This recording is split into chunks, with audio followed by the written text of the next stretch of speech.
First up, what we've got for you guys is the all-new MotoX. But before we proceed with the review on this new smart device, let's have a look at its specs first. After the launch of its super hit smartphone, the Moto G in India, Motorola has come out with its much-awaited MotoX for the Indian consumers. MotoX features a 4.7-inch Amoled touchscreen with active display up front, and at its back you get a 10-megapixel quick capture gesture primary camera. Internal memory is 16 GB and it is powered by a 1.7 GHz Dual Core Preocessor CPU backed by 2 GB of RAM. MotoX has a water-repelling coating on it and runs on Android Kitkat operating system. Motorola Moto X can be customized when it comes to its looks and will cost your pocket Rs 23,999 for the normal color variants, and the teak and walnut wood panel finish ones will cost you Rs 25,999.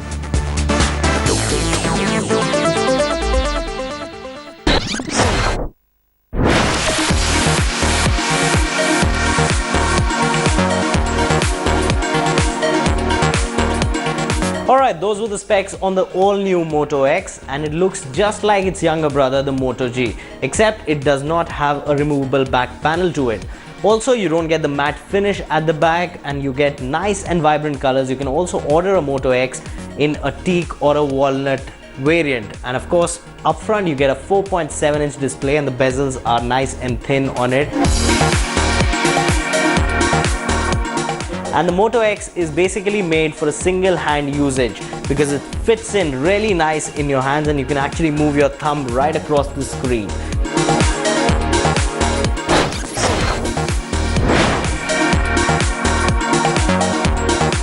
Now, with a pixel density of just 312 ppi, the 4.7-inch display of the Moto X does not disappoint at all. It does not look like a screen which has a resolution of just 720p. In fact, it looks like a full HD screen. The text, images and the videos come out really crisp, and even the color reproduction is pretty neat on this one. Even under direct sunlight, the screen is not that reflective. So in terms of display, the Moto X delivers right on the money.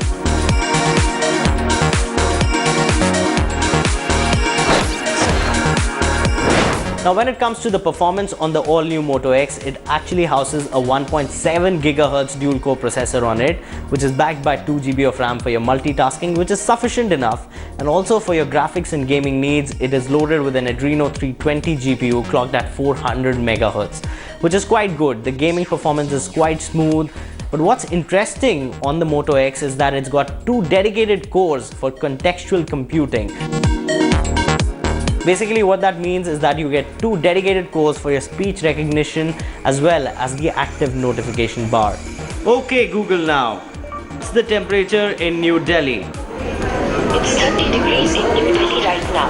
Now, when we tested some games on it like Dead Trigger, they performed really smoothly. There were no lags seen as such. And well, more than 8 applications or 10 applications running simultaneously on the Moto X, well, it does not lag at all. So in terms of performance, it's got that firepower in it.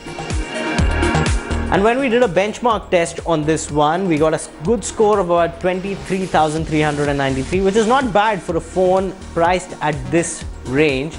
And of course, you can't expect it to perform like a Google Nexus 5 or even a Samsung Galaxy S4.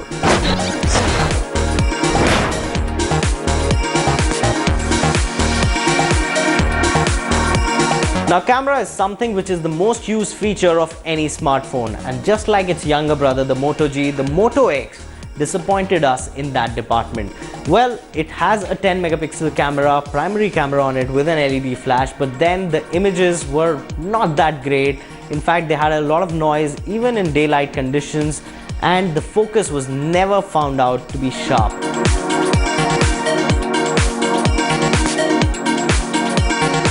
It's also got something on it called a clear pixel filter, which should perform in low light, but then the low light images were just noisy. So camera was a big disappointment on the Moto X. Now, battery is something which is one of the most important features that consumers are looking for in a smartphone. And well, the Moto X disappoints on that front as well. It's got a 2200 milliampere battery on it, but don't be excited about that, because if you turn on the internet pack and you run all the applications in the background, well, you churn out somewhere about 10 hours on this one, which was a bit of a disappointment. So don't forget to buy a battery pack along with the Moto X if you plan to go for one.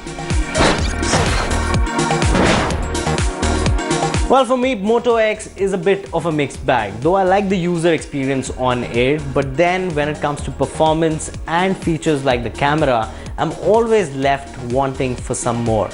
And at the end of the day, if I just want some gimmicky features like voice recognition and an active screen notification, I wouldn't like to pay 23,999 for that. I would rather go for its younger brother, which is the Moto G, and about 10,000 rupees cheaper than the Moto X. So for me, this one was a big disappointment.